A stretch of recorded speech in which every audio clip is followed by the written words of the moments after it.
Hey, welcome back. It's Nolan Mathias from Mortgage 360, and today we're discussing how to win in a competing offer situation, and specifically what you should do, what you shouldn't do, and of course, with a little bit of a mortgage twist at the end, discussing whether or not you should write a subject-free offer when it comes to financing conditions. But before we get into it, do me that favor, hit that subscribe button, hit that notification bell, and please hit that like button so more people like you can see this video, and don't forget about our race to 10,000 subscribers. I am so floored by the amount of support that we've had in the last 30 days. More than 1,200 new subscribers have joined this channel. For those of you who haven't, all you have to do is hit that subscribe button and you'll be entered to win a rent or mortgage payment for a month just by subscribing to this channel. It's definitely free and it's definitely worth it, so go ahead, hit that subscribe button. The definitive guide on how to manage your credit: product, penalty, price, in that order. It's never been more important to get your mortgage right. Okay, so let's get into it. Let's discuss how to win in a competing offer situation, because in different pockets of the country, competing offers or multiple offers are becoming the norm. And in a lot of cases, you're seeing most properties that come to the market getting into competing offer situations. It isn't something that comes up occasionally anymore. It seems to be something that comes up on a very, very, very frequent basis. So I've got 5 tips for you on how to win in a competing offer situation. Now, to give you a little bit of background on myself, yes, I'm a mortgage broker. Yes, we deal with competing offers. Back in 2006, it was absolutely crazy. Every single offer that we dealt with was pretty much a competing offer. I've also run one of the biggest independent real estate companies in Western Canada. So I've got a fair amount of experience in different markets and different scenarios where we're seeing lots of competing offers. And I have a few really great tips. So let's start first and foremost with my first one, which is to learn as much as possible about the seller as you can, because it isn't always about money for sellers when it comes to accepting an offer. Sometimes there's other motivations. So learning as much about them as possible, it can be a huge benefit. So when you're going through the house, look for things like, is there kids' toys around? Is there video games consoles? Try to figure out how old their kids are. Try to figure out if maybe they've already started a move. Maybe they've been transferred somewhere else in the country, or they've bought another house already, or maybe the property's vacant and they want to get the property sold. Try to gather as much information so you can come up with a strategy to create an offer that is the most attractive to that seller. The other thing that you can and should do is ask your buyer's agent, the real estate agent that's representing you, to go to the seller's agent and find out what is most important to them in the offer. Is it the amount of conditions? Is it the amount of the down payment? Is it maybe having a certain purchase date or closing date in order to make sure that they can make their move happen on time? Or is it just price? Find out what their biggest motivations are and try to tailor your offer so it is most attractive to them. Now, my second tip is to always find out how many offers you are competing against in a multiple offer situation, because here's the thing. If you're competing just against one other person, then there's a really good chance that you don't need to write an offer that's way above asking price. However, if you're competing against 10 or 15 or 20 other people, then you're probably going to have to pull out all the stops and come up with your best and most attractive offer that you can. And quite often that means bidding quite a bit above the purchase price or above the list price. Now, here's the thing with that is you got to make sure that you keep your ego in check, because what can often happen is sometimes people just want to win. So they go and make crazy offers and pay way too much for a house and ultimately end up just in a situation that is not good, especially when 6 months or a year down the line, when the market got a little bit less crazy, they could have bought a similar house or a better house for less or about the same without taking a big financial risk on a massive offer. Now, the third tip, and this is one of the coolest strategies I've ever seen, is to write an escalating offer. And a friend of ours used this on a property at 10 Central Park West in New York City, which is one of the most prominent properties in the world. He used this escalating offer strategy in order to basically say to the seller, I will give you $500,000 over and above any other legitimate offers that you receive, up to a maximum of whatever amount. Now, this was a $10 million property, so obviously the $500,000 over whatever other offers you received isn't realistic if you're only buying a $500,000 property, but what you could do is say, I'll give you $5,000 over the next highest offer, up to, let's say, if the property is listed for $500,000, maybe you say up to $550,000. Make sure you put a cap on it. Make sure you have a buyer's agent that understands how to write this kind of offer, and also make sure your buyer's agent talks to the seller's agent and make sure they know how to accept and receive this kind of offer and that they're aware that it's coming.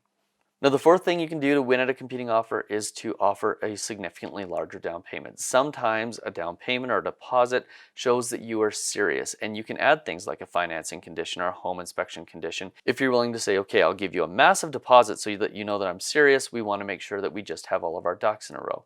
We've seen in certain circumstances where somebody's offered up to half of the price as a deposit just so that they could go ahead and make sure that their home inspection and their financing all checked out. Really good strategy.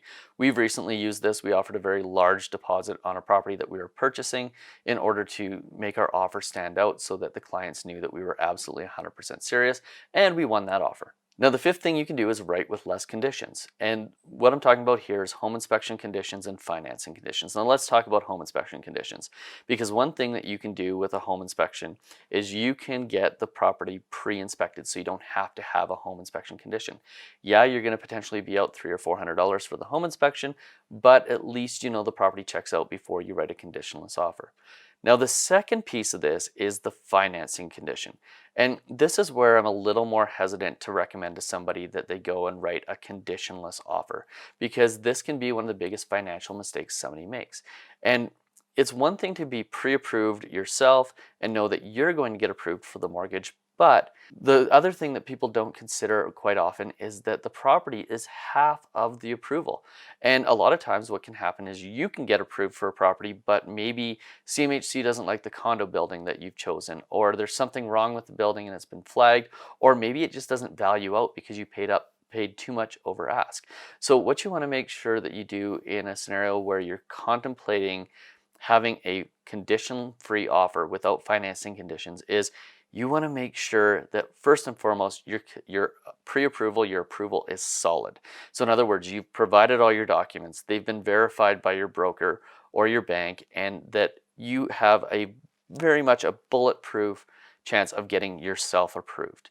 And in a lot of cases, you want to make sure that you have a backup plan. So not only are you approved, but you have the ability and the resources to, if the property doesn't value out, put more cash down than what you had originally planned on.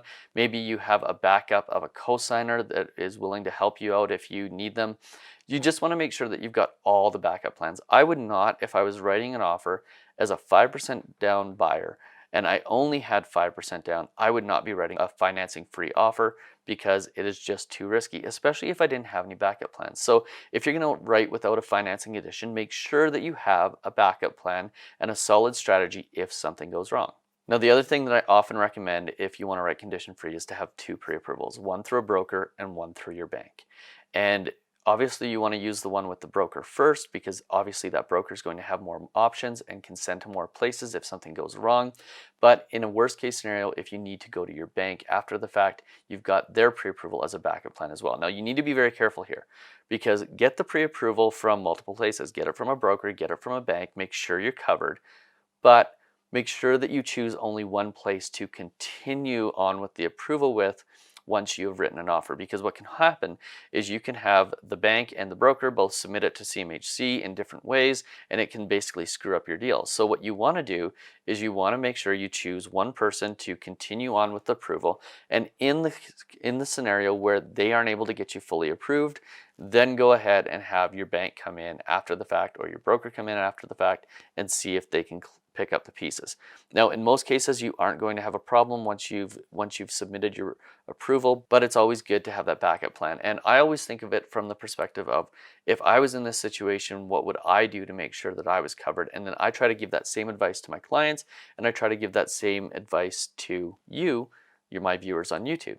And absolutely, if I was going to write an offer where I had to write a condition-free, no financing condition, I would make sure that I had two pre-approvals. One again with my broker and one with my bank. And by the way, I'd want to make sure that the broker that I choose is one who has lots of experience, has done lots of deals, and knows their way through an approval to make sure that they didn't miss anything and that I don't end up holding, a condition-free offer that's been accepted without a mortgage approval. So those are my 5 tips for winning in a multiple offer situation. Again, be careful writing condition-free offers. There's other strategies that you can use other than writing condition-free offers, like the escalating offer and like knowing the seller. And I highly recommend using those before writing condition-free. But if you are going to write condition-free, make sure that all of your ducks are in order and that you've got a very solid pre-approval and a backup plan in case you get an accepted offer and can't get a mortgage approval. If you enjoyed this video, do me that favor, hit that subscribe button, hit that notification bell, and please hit that like button so more people like you can see this video. And don't forget about our race to 10,000 subscribers. All you have to do is hit that subscribe button and you've got a chance to win. We'll see you in the next video. Cheers.